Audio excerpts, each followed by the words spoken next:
Good morning student. अपनी SST की online class में आपका स्वागत है।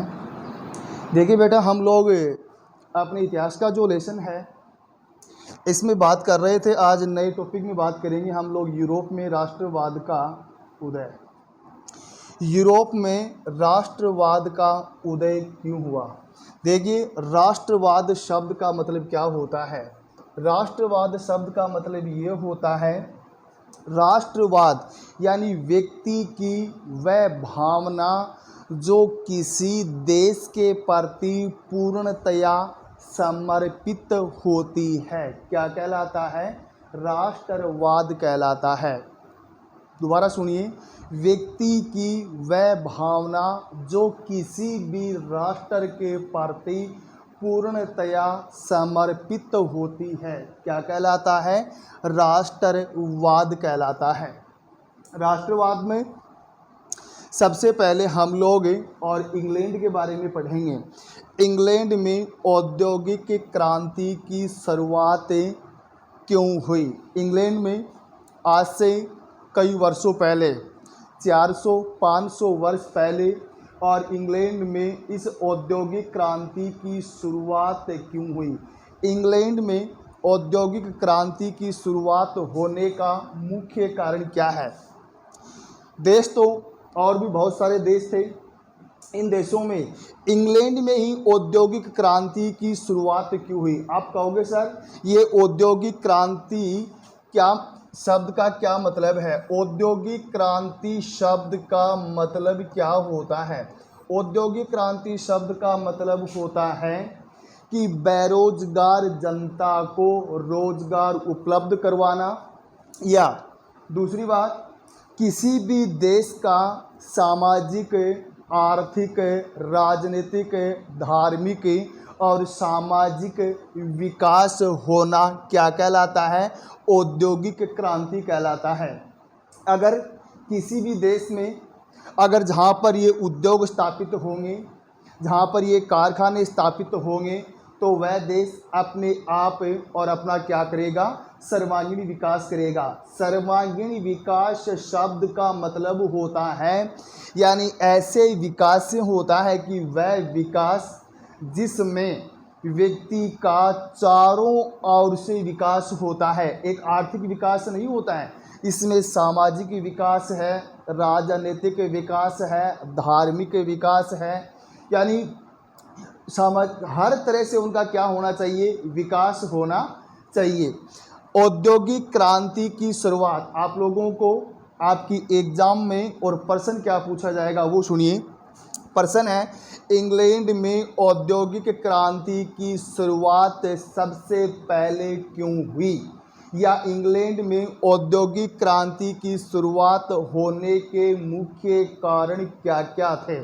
आप लोगों का आंसर क्या होगा?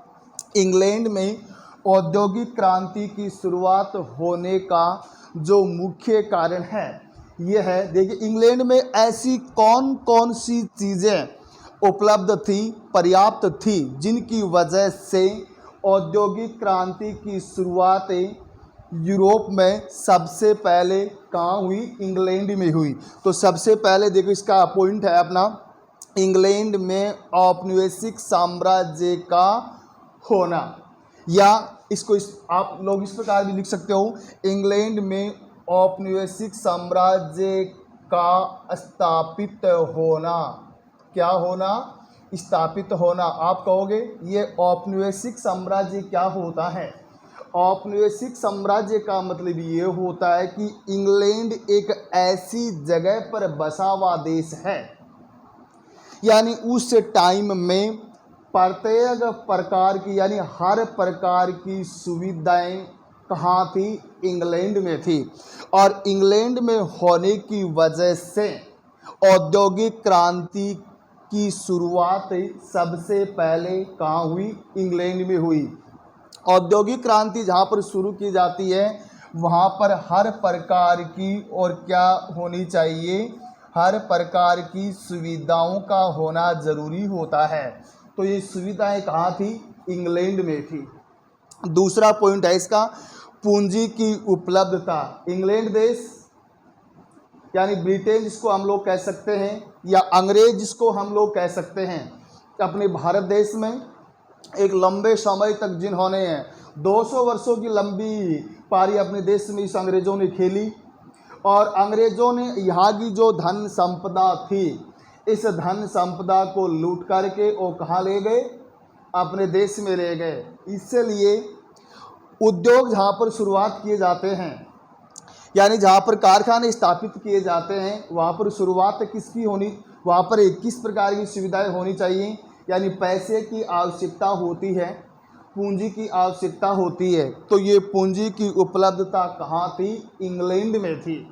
इसलिए माल को खरीदना, माल को बेचना, आयात करना, निर्यात करना, ये सब प्रकार की सुविधाएं कहाँ उपलब्ध थी, इंग्लैंड में थी। इसलिए इंग्लैंड में औद्योगिक क्रांति की क्या हुई, शुरुआत हुई। तीसरा पॉइंट है इसका, देखिए तीसरा पॉइंट है इसका, लोहे व कोयले। क्या पॉइंट है, लोहे व कोयले की खानों का पास पास होना। क्या पॉइंट है, देखिए लोहे व कोयले की खानों का पास पास होना। इंग्लैंड एक ऐसा देश है जहाँ पर, यानी उद्योग जहाँ पर शुरुआत किए जाते हैं, कारखाने जहाँ पर बनाए जाते हैं, इनमें लोहे और कोयले की पूर्णतया क्या होती है, आवश्यकता होती है। क्योंकि उद्योगों में काम किसका होता, लोहे का काम होता है, कारखानों में कोयले का काम होता है और ज़्यादातर इन चीज़ों की आवश्यकता बहुत पड़ती है। इसलिए इंग्लैंड ही एक ऐसा देश था जहाँ पर ये उद्योग स्थापित किए गए, जहाँ पर ये कारखाने स्थापित किए गए, वहाँ पर लोहे व कोयले की खानें क्या थी, उनके पास पास थी। लोहे और कोयले की खान पास पास होने की वजह से, यानी कारीगरों को, लेबर को, वहाँ के लोगों को, सेठ साहूकारों को माल का आयात और निर्यात करना, कच्चे माल का यानी उपलब्ध होना, ये कहाँ से आसानी से होता था, इंग्लैंड में आसानी से होता था। और इंग्लैंड में आसानी से होने की वजह से औद्योगिक क्रांति की शुरुआत सबसे पहले कहाँ हुई, इंग्लैंड में हुई। 3 पॉइंट आप लोगों को मैं अभी तक बता चुका हूँ।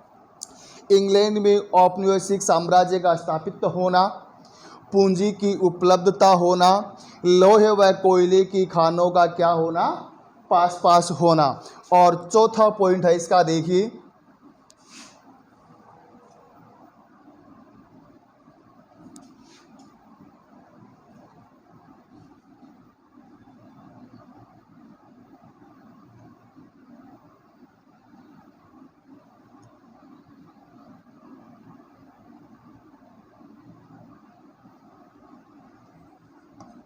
दूसरे